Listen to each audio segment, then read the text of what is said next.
compliance with Chapter 231 of the Open Public Meeting Act of the State of New Jersey, adequate notice has been given to all members of the governing body, the local source, and the Westfield Leader, the two newspapers designated to receive such notice.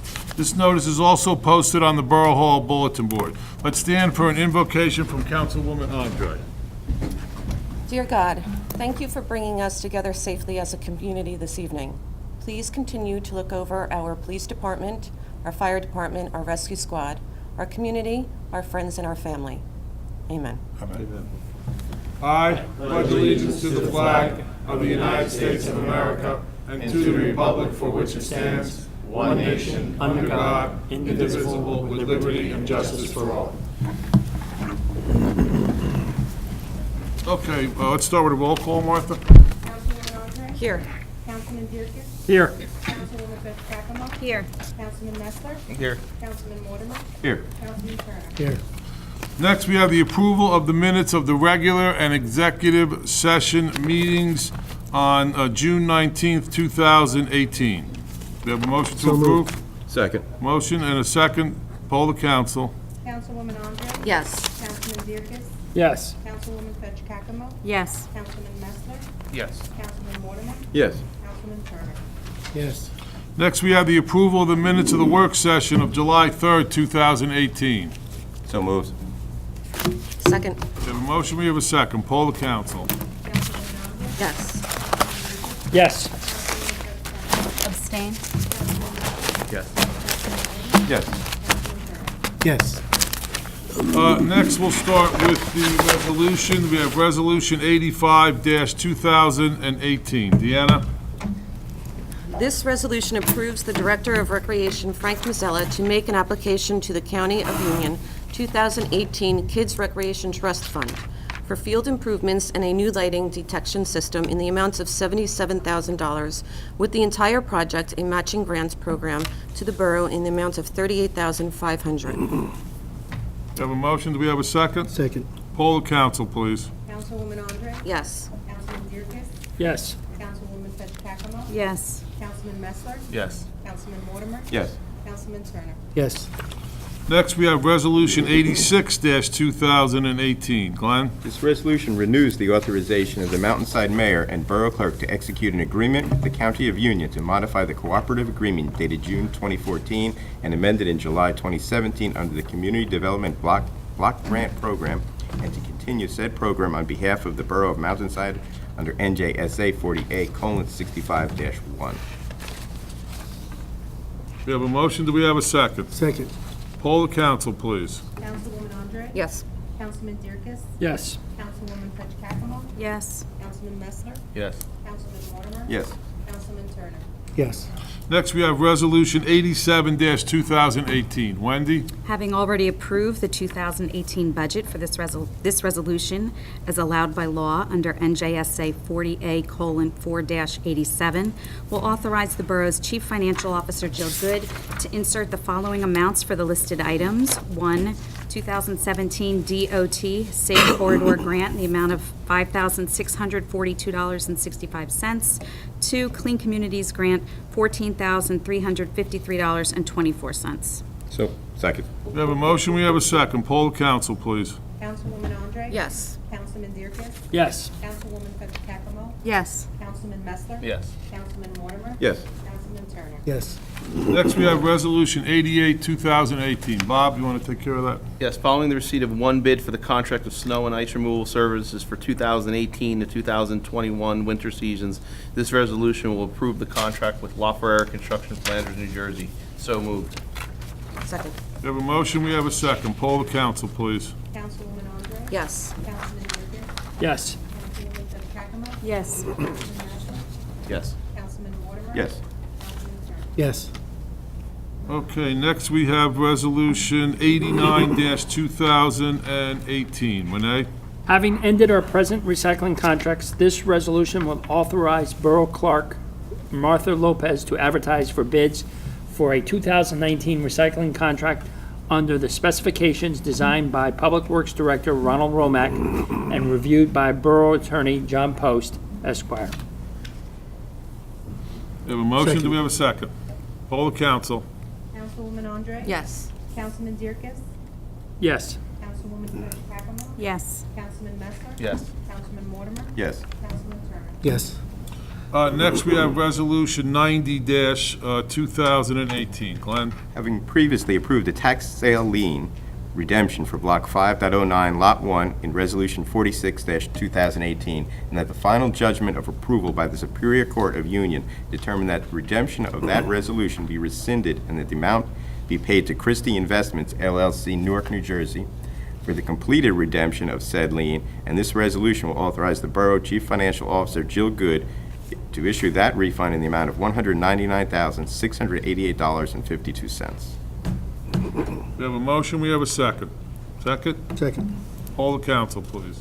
Councilwoman Andre, Yes. Councilman Dierkes, Yes. Councilwoman Fitch Cackamo, Yes. Councilman Messler. Yes. Councilman Mortimer, Yes. Councilman Turner. Yes.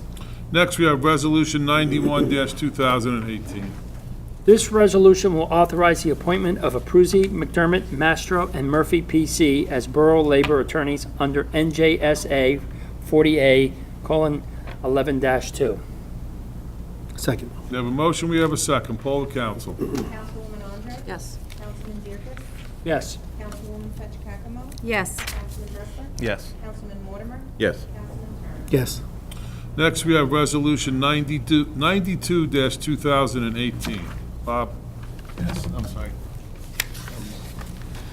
92-2018. Having received 4 bids for contract 2018-2 resurfacing of Meeting House Lane, Borough Engineer Michael Disco recommends the award be made to the lowest bidder, that being Denbar Construction, Kenilworth, New Jersey, in the amount of $383,720.50. So moved. Second. We have a motion, we have a second. Poll the council. Councilwoman Andre. Yes. Councilman Dierkes, Yes. Councilwoman Fitch Cackamo. Yes. Councilman Messler. Yes. Councilman Mortimer. Yes. Councilman Turner. Yes.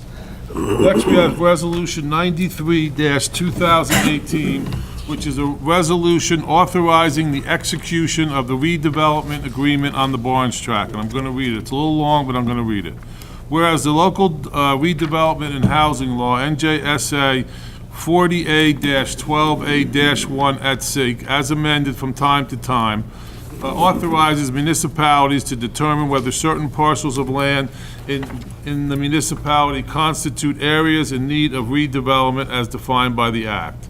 Whereas on October 6, 2015, the mayor and council adopted a resolution 97-2015 directing the Land Use Board of the Borough of Mountainside pursuant to NJSA 40A-12A-5 and 40A:12-6 of the Act to undertake a preliminary investigation to determine whether the property identified as on the borough's tax map as Block 14, Lot 14, commonly referred to as the Barnes Tract, qualifies as an area in need of non-condemnation redevelopment. Whereas on November 5th, 2015, the Land Use Board adopted a resolution concluding that substantial evidence existed under NJSA 40A:15A-5A, C, and D, that the Barnes Tract is an area in need of redevelopment under the redevelopment law, and recommending to the Borough Council that the Barnes Tract be determined to be an area in need of redevelopment. Whereas the mayor and the Borough Council adopted a resolution 109-2015 accepting the recommendations of the Land Use Board and determining the Barnes Tract to be an area in need of redevelopment. Whereas at the request of the mayor and council, John Chadwick, created a proposed redevelopment plan entitled Redevelopment Plan, Barnes Tract, Block 14, Lot 14. Whereas the Borough Council referred the redevelopment plan to the Land Use Board pursuant to NJSA 40A:2A-7E for a report and recommendation from the Land Use Board concerning the proposed plan, together with an identification of any provisions in the proposed plan that are inconsistent with the master plan, and if so, any recommendations concerning those inconsistencies, and any other matters as the Land Use Board may deem appropriate. Whereas the Land Use Board recommended implementation of the redevelopment plan and reported that said plan is consistent with the Borough Master Plan. And whereas the Borough Council determined that the inclusion of the redevelopment plan does generally conform with the goals and objectives as set forth in the master plan and advances the objectives of the borough's affordable housing plan.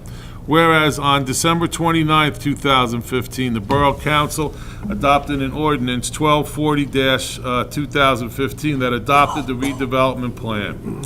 Whereas in the course of implementing the aforesaid redevelopment plan, it came to the attention of the Borough Council that such redevelopment plan might be improved if Block 14, Lots 13 and 17 were included in the aforesaid redevelopment plan. Whereas on June 20th, 2017, the Mayor and Borough Council adopted a resolution 78-2017 directing the Land Use Board pursuant to NJSA 40A 12A-5 and 40A:12A-6 of the Act to undertake a preliminary investigation to determine whether the properties identified on the borough's tax map as Block 14, Lot 13 and 17 qualified as properties in need of non-condemnation redevelopment. Whereas a public hearing was held on August 22nd, 2017 by the Land Use Board to determine whether the properties identified in the borough's tax map as Block 14, Lots 13 and 17 qualifies as property in need of non-condemnation redevelopment. Whereas at this hearing, the Land Use Board considered a Chadwick report, witnesses, exhibits, testimony, opinions, and comments by the public, as well as statements of counsel. And whereas on August 22nd, 2017, upon completion of the hearing, at which separate votes were taken for Lot 13 and Lot 17, the Land Use Board adopted a resolution concluding that substantial evidence existed under NJSA 40A:12A-5A, C, and D that Block 14, Lots 13 and 17 are areas in need of redevelopment under the redevelopment law, and recommended to the Borough Council that both lots be determined to be an area in need of redevelopment. Whereas the Land Use Board forwarded a copy of this resolution to the Mayor and Council. Whereas by Resolution 108-2017, the Borough Council determined to partially accept these recommendations and determined that Block 14, Lot 13 is also an area in need of redevelopment. Whereas by Resolution 108-2017, the Borough Council referred the redevelopment plan back to the Land Use Board pursuant to NJSA 40A:12A-7E for a report and recommendation for the Land Use Board concerning the inclusion of Block 14, Lot 13 in the proposed plan, together with an identification of any provisions in the proposed plan that would be inconsistent with the master plan, and if so, any recommendations concerning those inconsistencies and any other matters as the Land Use Board may deem appropriate. Whereas on December 19th, 2017, the Borough Council adopted Ordinance 1261-2017, amending Ordinance 1240-2015 to include Block 14, Lot 13 in the redevelopment plan. Whereas pursuant to the Act, the borough in its capacity as the redevelopment entity, as such term is defined in NJSA 40A:12A-3, for the property with full authority to exercise the powers contained in the Act, desires to facilitate and implement the development of the property in accordance with the redevelopment plan. Whereas the borough has determined to designate the Garnico Group LLC as the redeveloper to undertake and implement an inclusionary residential development project consisting of new construction and the operation of 32 residential housing units comprised of 6 affordable rental housing units and 26 market-rate townhouses, all in accordance with the redevelopment plan for Block 14, lots 13 and 14, and the borough's housing element and fair plan dated October 4th, 2013, and revised December 9th, 2013. Whereas the borough is the owner of the property, whereas the redeveloper is the owner of Block 14, Lot 14, and whereas in order to implement the redevelopment plan, the borough wishes to enter into a redevelopment agreement with the redeveloper and designate the redeveloper as the redeveloper of the project site, by which the borough would agree to sell the property to the redeveloper for a purchase price of $3,100,000. Whereas the borough has determined that the redeveloper appears to possess the proper qualifications, financial resources, and capacity to implement and complete the redevelopment of the property in accordance with all applicable laws, rules, and regulations. Whereas the borough believes the project to be in the vital and best interest of the borough, that it promotes the health, safety, and welfare of the borough residents. Now therefore be it resolved by the borough and council that, 1, the borough council hereby approves the proposed form of the redevelopment agreement in substantially the form attached hereto. The mayor and clerk are hereby authorized to execute the redevelopment agreement with the Garnico Group, LLC, with offices located at 2 Jason Road, Greenbrook, New Jersey, in substantially the form attached hereto, along with any other documents and/or agreements necessary to implement the redevelopment plan. The borough's Director of Finance is authorized to accept a deposit of $500,000, less the $10,000 previously remitted by the redeveloper to the borough. This resolution shall take effect immediately. I need a motion for that resolution. So moved. Second. Second, poll the council, please. Councilwoman Andre? Yes. Councilman Dierkes? Yes. Councilwoman Federico? Yes. Councilman Messler? Yes. Councilman Mortimer? Yes. Councilman Turner? Yes. Okay, I'm gonna take a break if you don't mind. No. Resolution 94-2018, Keith. Resolution 94-2018 is a resolution that will authorize the appointment of Sabre LLC as the borough's investigative attorneys as allowed by law under NJSA 40A:11.2. So moved. We have a motion, do we have a second? Second. Poll the council, please. Councilwoman Andre? Yes. Councilman Dierkes? Yes. Councilwoman Federico? Yes. Councilman Messler? Yes. Yes. Yes. Bills and claims. Glenn? Be it resolved by the mayor and council of the borough of Mountainside that the following bills of the persons named for the amounts stated below have been duly audited and found to be correct this 23rd day of July, 2018. The same be paid after council's review if and when funds are available. That the mayor, council president, administrator, and treasurer are hereby authorized and directed to sign and deliver warrants for same, total $298,023.29. Second. We have a motion, we have a second. Roll call, please. Councilwoman Andre? Yes. Councilman Dierkes? Yes. Councilwoman Federico? Yes. Councilman Messler? Yes. Councilman Mortimer? Yes. Councilman Turner? Yes. Next, we have any council comments? Before we open it up to the public for comments, I have a statement that I would like to share with everyone.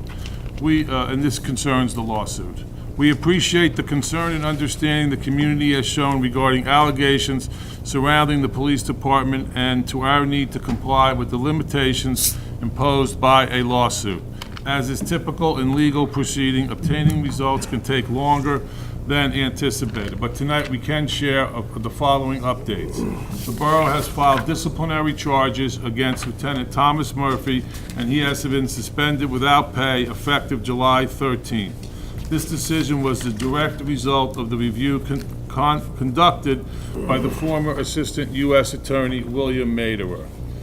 Chief Alan Antanasio and Detective Sergeant Huber have filed their retirement papers with the State Pension Board and were removed from the borough's payroll effective July 20th. Any decision regarding their pension rests with the State Pension Board and is outside the jurisdiction of the borough. Myself, and on behalf of the council, would also like to address some of the rumors and questions surrounding the lawsuit's impact on the borough. These rumors are being spread for political purposes and only serve to harm the borough. Let me be clear with all of you. We have been asked, are less people looking at Mountainside today? No. Every realtor in town that I spoke to has said that the real estate market in Mountainside is thriving. In fact, I got a flyer from from Coldwell Banker that said 2 houses just recently sold. One was on the market for 11 days, another one was on the market for 16 days. In addition, on Sunday, in the New York Times real estate section, Mountainside was called again a hidden treasure. We can share copies of that article with you. We think it's important that despite the fact that we have this ongoing litigation, that it was not mentioned in the article. Certainly the reporter, I'm sure, did a thorough job and chose not to include it in the article. Has any of this impacted the safety of the borough? Absolutely not. We are fortunate to live in a safe town where our police know the residents and our neighborhoods. Lieutenant Joseph Giannuzzi reports that the department is functioning well and that the officers are attending to all matters as required. He has been meeting with Joe Santiago and his firm to discuss police department operations. Mr. Santiago plans to meet with additional members of the force as well as the police committee, and we expect this review to be concluded shortly. We look forward to his recommendations as to the best practices we can institute so we can turn Mountainside into the standard bearer for police professionalism. The legal process can be lengthy. Our outside attorneys are engaged, and much of the upcoming work will proceed according to the lawyer-client rules of confidentiality. We will share news when we can. Know that there is no higher goal than putting the issues in this lawsuit behind us so we can continue to celebrate all the wonderful community events that happen in Mountainside. Thank you. Anyone now that has a comment, please come up and give your name. I'm going to ask again, because we are constricted by the fact that there's litigation and an ongoing investigation, that the questions be directed to either myself or to John Post.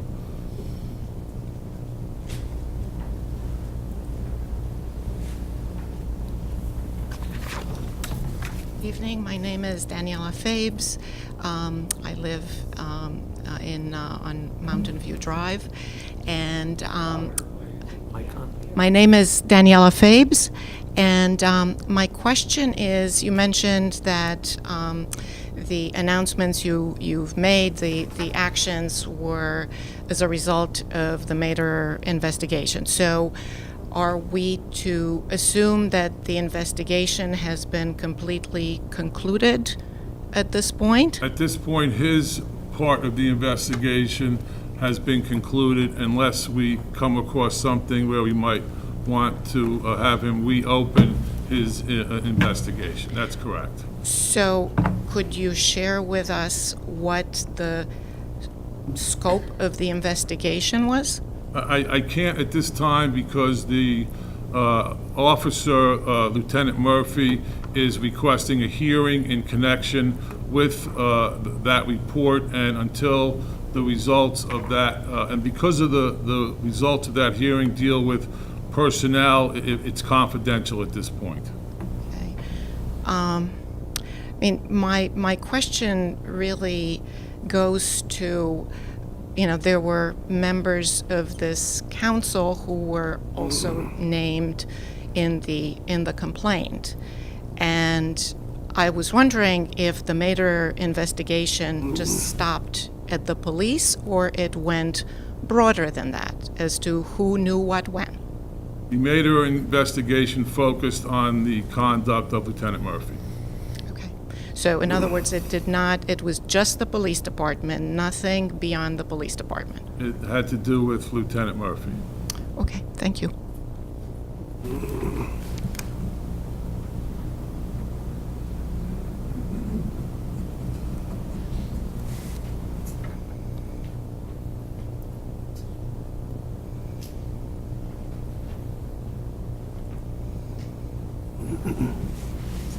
Good evening.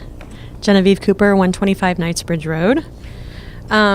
This is regarding the information that you had just disclosed about the Barnes Tract and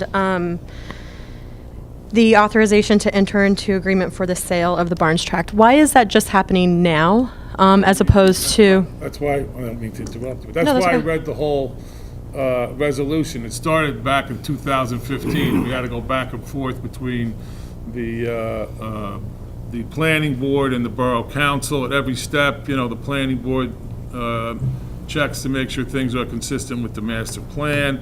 We did have the little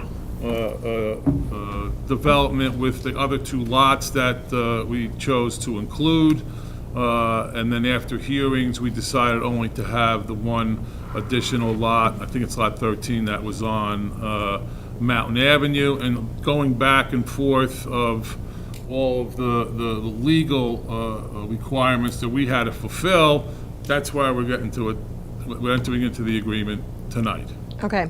And so what is, as far as, from the last meeting, I had asked if there was a site plan that had been issued. So you said that there had been one. There's been one Do you that's been reviewed, okay? Right. They anticipate, we understood you were going away in August. It's going to be introduced in August. No. It's gonna I wouldn't be surprised. be introduced sometime for the September meeting. And Okay. you'll have ample time before that. It'll be on file down here. Okay, so one of the reasons why I'm asking these questions is I did receive a copy of the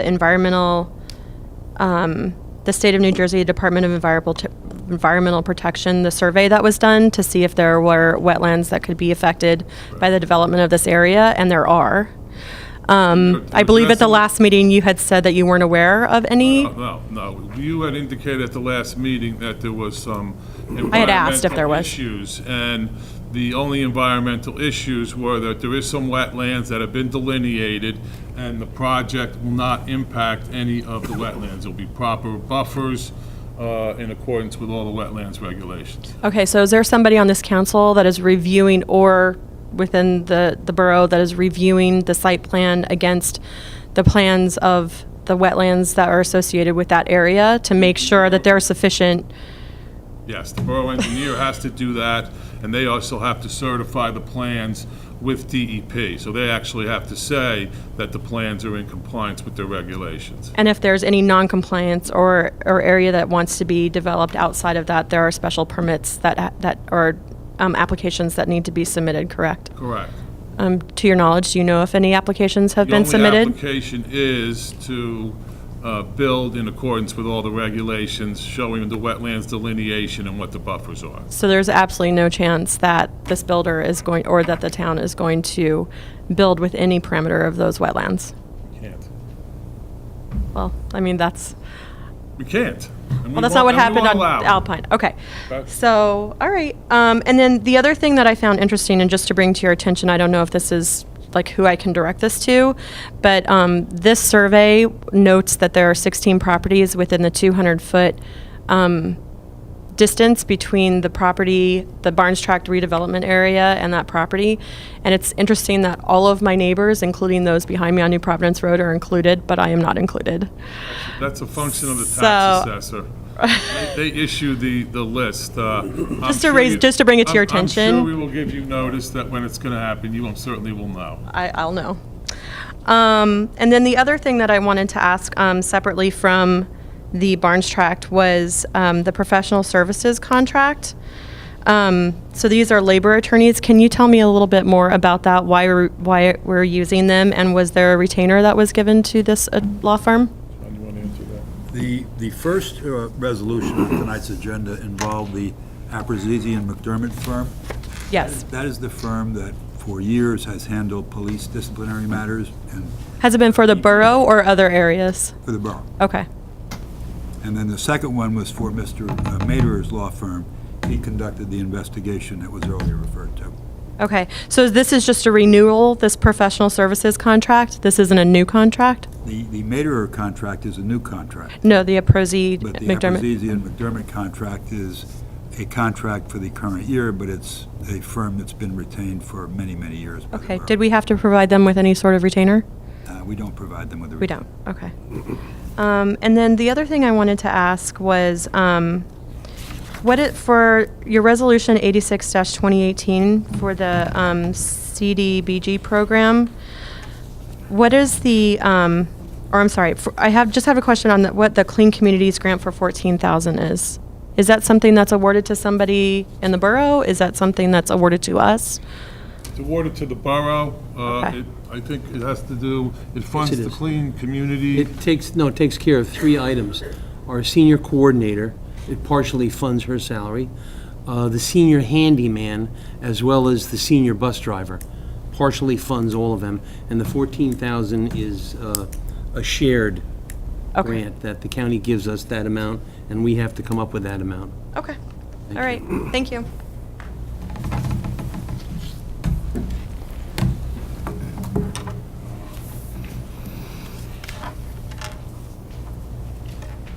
Good evening. I'm Anjali Mehrotra. I live at 215 Queens Lane. I had a question about the recycling services. I noticed that you have on the agenda for a new contract. You may have seen on Facebook, there's been a lot of talk in the neighboring towns. I know Berkeley Heights, Westfield, about the recycling services. There's been a change, I believe, in what they're accepting, not accepting. I haven't seen anything posted in Mountainside. Has anything changed for us? For Mountainside, it has not. I think what you're referring to is a lot of the towns are now prohibiting plastic bags as part of their recycling. Our recycler did not require us to prohibit them. There was also something from Union County that I noticed that one of the things that were not included anymore were also like plastic containers, like takeout food containers and things like that. Our recycler didn't prohibit any of that. Is Really? that correct? Yes. Yeah. Okay, so everything is still accepted? Yeah. Thank you. As of this contract. It's going to be more money. Yeah.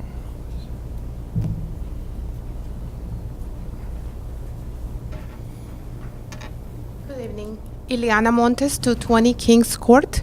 In reference to the investigation and the conclusion to put Officer Murphy on disciplinary action, I do understand that you had mentioned that this lawsuit will not have any impact on Mountainside. And while I did read the New York law article, and I appreciate that the real estate value will not go down, perhaps there is going to be a direct implication on punitive damages because of the conclusion of the investigation. How does the council reconcile the fact that that's not going to have an impact on the taxes of our residents? I believe that's the same question you asked at the last meeting, and the answer is going to be the same. We do not anticipate a punitive damage award.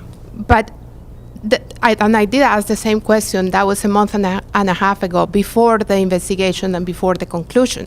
Now we know that he has been in disciplinary action, so the facts are differently because we know more information. So if we know that he has been put on disciplinary action, my assumption is that there are going to be punitive damages. I think, if I may, Ms. Montez, suggest that that is not the kind of question that the members of the governing body could answer, given the directions that we've been given by the Gibbons firm who was defending the lawsuit. In other words, what you're asking us is how an event relates to or might possibly affect the lawsuit. And we have been given very, very categorical instructions by the Gibbons firm that we are not to address questions involving that lawsuit. By we, I mean the governing body. And the reason for that, and I would assume you know that, you're an attorney, as I understand it, and I would assume you would understand that when the members of the governing body sit up here and provide information, that's probably or we've been told, one of the worst things that they could do in terms of, one, how the lawsuit goes and how the Gibbons firm is able to defend that lawsuit. That's number one. Number two, it's not good for the town in the same sense that we're just broadening our exposure if we sit up here and provide information that could be used by the other side in the lawsuit. So again, we've been told categorically, unequivocally, not to answer those kinds of questions. Well, I will suggest that the council will have to take a look into that, because that potentially is going to be the case, and the residents will need to know what's going to happen financially to the town. Thank you.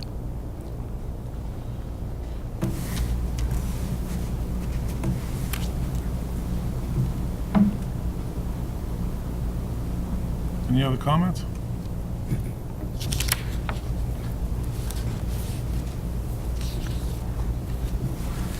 Hi, Susan McCarthy, 309 Garrett Road. My question is in regards to borough employee training.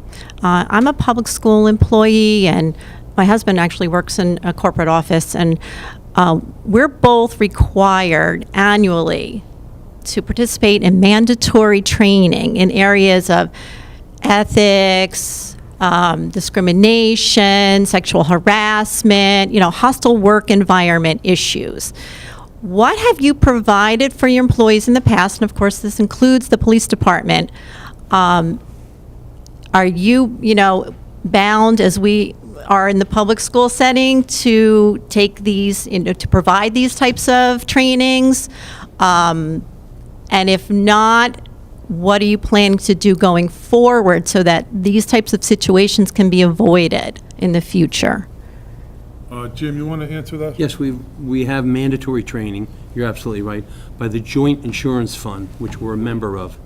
And we're a member, the portion of the Joint Insurance Fund, we're with the Suburban Municipal Insurance Division. We're with about 9 other towns, and yes, we're required to update not only our manual, but to have seminars where the entire building, maybe some of you have remembered, the building is shut down for 2 hours on a morning, and the lawyers from the Joint Insurance Fund come in and give us a seminar. The last seminar that they had was, I believe, in February of this year, and then I think January of 2018 we had, and there are sign-off sheets that everybody has to sign on. So we Okay, so will there's continue accountability those. that everyone has They participated. will continue in and- the future, yes. Okay. Thank you. That includes the police, right, Jim? Yes.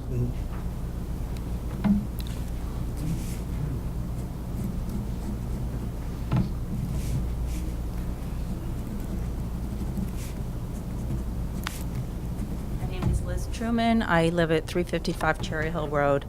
And I was a little confused after the last meeting, so I just wanted some clarification on what exactly the insurance for our borough regarding this lawsuit does cover and doesn't cover, because I heard, don't worry, we have insurance, but there are lawyer fees, there's Mr. Santiago's salary, there's so many lawyers, I can't really keep track of all the lawyers that are put in to do this and that.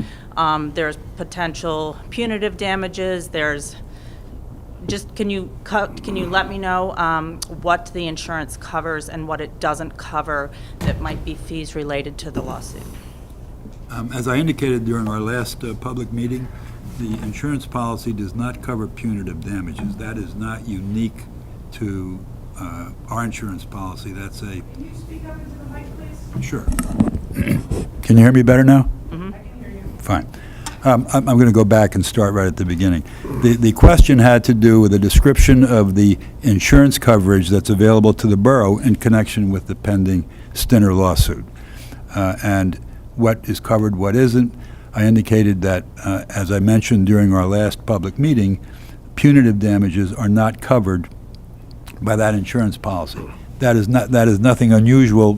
Punitive damages are never covered in the standard liability policies that we all have in our cars and our homes, et cetera, not to mention municipalities. So punitive damages are not covered. We, as the mayor indicated earlier, do not expect that there would be an award of punitive damages in this case. They are rather unusual, to tell you the truth. That's number one. Number two, the insurance company is paying a part of the costs that we are incurring with the Gibbons Law Firm to defend the case. I would say, and this is just a very rough number, the split's probably about 55-45 or thereabouts in terms of how much the insurance company is picking up and how much the borough is paying. And that's the law firm for the attorney in Newark that was hired? Yes, that's the Gibbons Law Firm that has been jointly selected by the borough and by our insurance company to defend this lawsuit. Okay, so the $200,000 infusion of money to help with these matters, what is that covering? That is the amount that was provided for in the emergency appropriation as an amount that would be available to pay the Gibbons Law Firm and other legal expenses that are being incurred in connection with the lawsuit. So let me ask a question about Mr. Santiago and how that's going, because at the last meeting, I think you estimated that he was going to be here for 3 months, and it sounded like you're now saying that's going to conclude quickly. So how long do we expect for him to be hired? I'm curious, you know, how many hours, is it a full-time position for him? How many hours, how much do you think that's going to cost us? We have a consulting agreement with him not to exceed $17,500. Okay.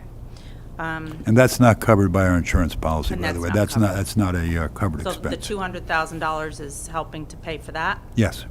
Okay, thank you. Good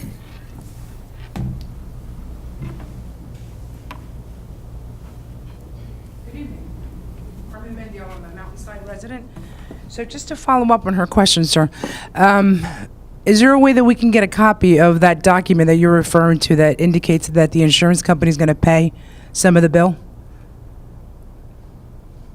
Yes, I was hesitating because I'm trying to, I don't know that there's one document that would present the entire picture, but what I could do is send a memorandum or a letter describing what the coverage is and what the payments are. So That would probably be the best way to do it, I think. So you're stating that the Gibbons Law Firm is represented the town, not the police officers individually? That's correct. All right, so then the police officers have individual counsel? Yes, And who's paying for that? the police officers, Themselves? yes.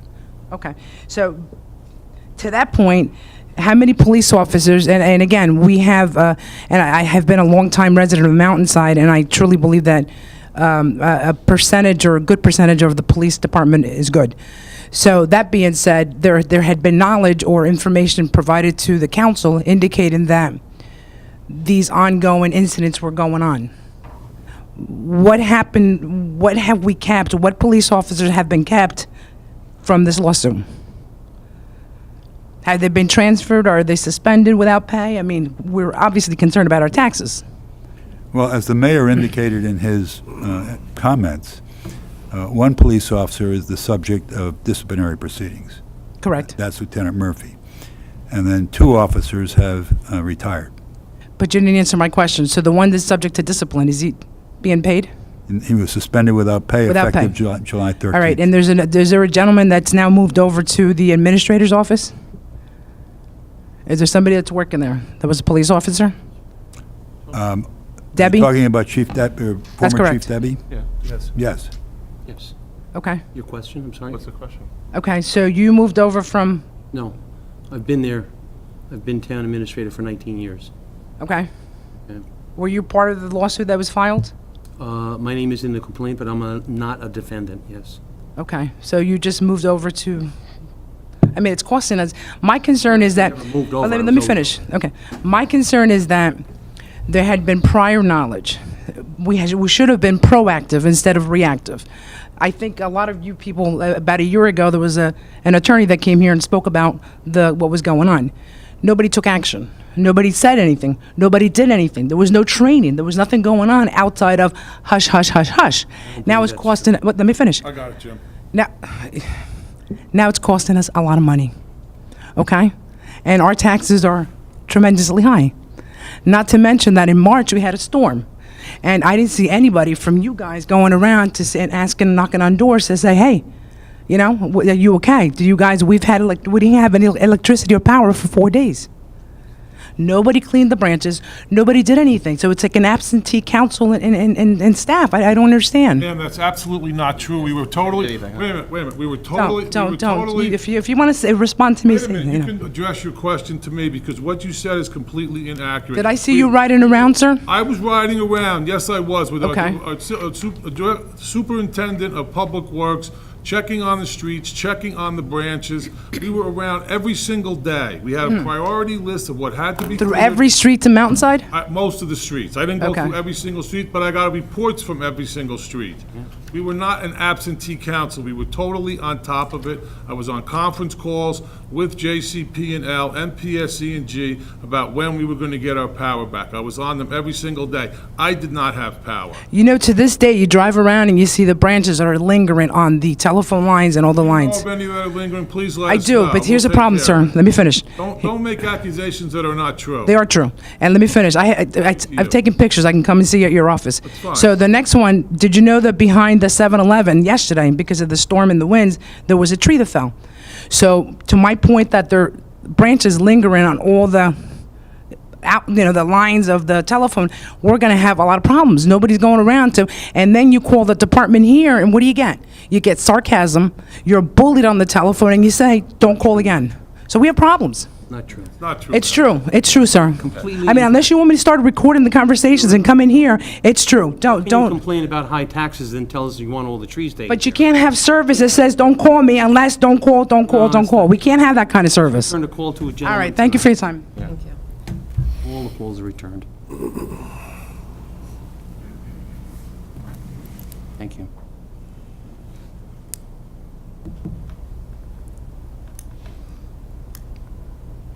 Oh, boy.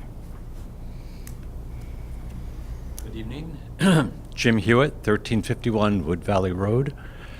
I was wondering if there had been any consideration given to an alternative method of resolution of this police case. In other words, instead of the usual litigation, protracted, expensive method of resolution, had there been any evaluation about the feasibility or desirability of mediation or some kind of tribunal, such as was done in South Africa around 1990, where people aired the issues, got the matters out, so they got things resolved faster and at a lower cost than the usual litigation techniques. Has there been any thought given to another way, and perhaps a less expensive, faster way, of getting this matter resolved? Mr. Hewitt, we've hired one of the finest employment law defense firms in the state. We are very confident that as we move through this process, we will be evaluating and discussing with them all of the options, all of the approaches, all of the expertise that is brought to bear in dealing with a case like this. So the answer is, at the appropriate time, and I'm not saying it hasn't already happened. I mean, you can bet that these things are happening that you've asked us about. So there's such things as mediation. Am I correct in thinking that such alternative methods are in fact still being evaluated or considered, especially if they might resolve this matter at lower cost, less recrimination, and so on? Yeah, that my earlier comment is as far as I'm able to go addressing that question, sir. Okay, thank you. You're welcome.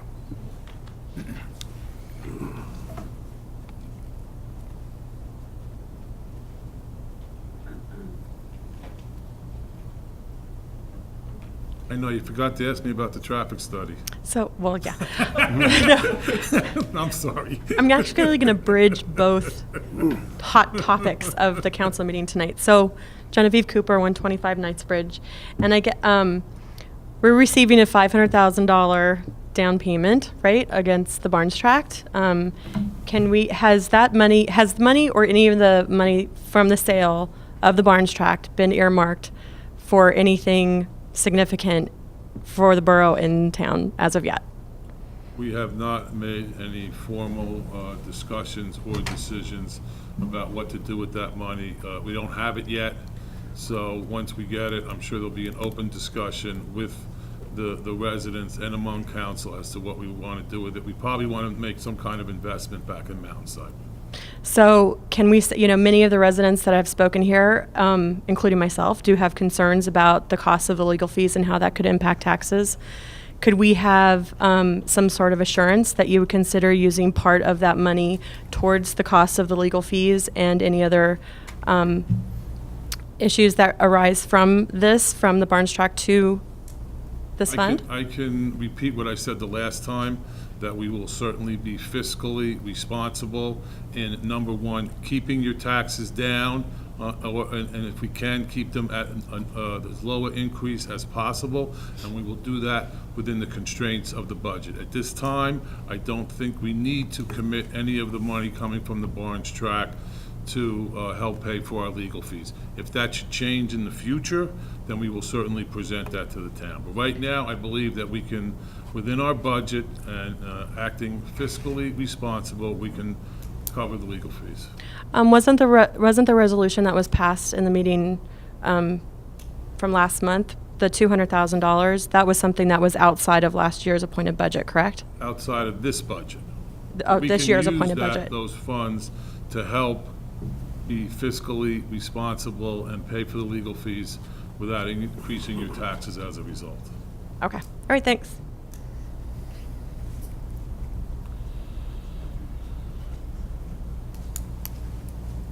Sandy Burge, 312 Old Tote Road. I heard some discussion at the beginning of the year that we were going to have our properties reevaluated. Is that going to be happening soon, or? We've been ordered by the tax court, John? Union County Tax. Union County Tax Board that we have to conduct a reevaluation, yes. Do we know when that's going to start? We're in the preliminary stages of planning. I would anticipate it's going to be probably next year. Next year? Yeah. Oh, okay, thanks.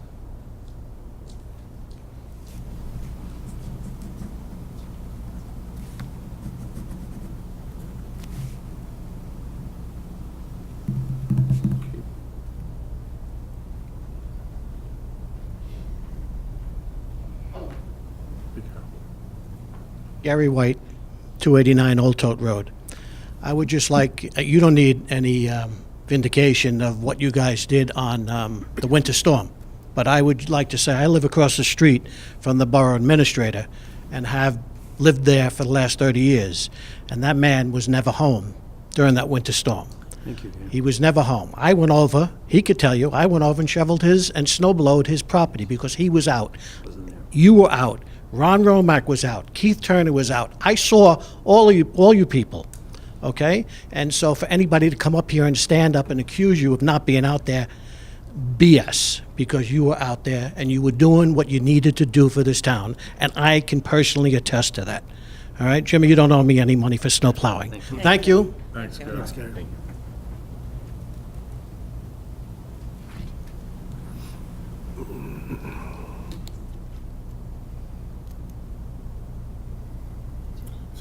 Any other comments? Okay, so we need a motion to, we don't have, no exact, we have a motion to adjourn. So moved. Second, all in favor? Aye. Motion, meeting adjourned.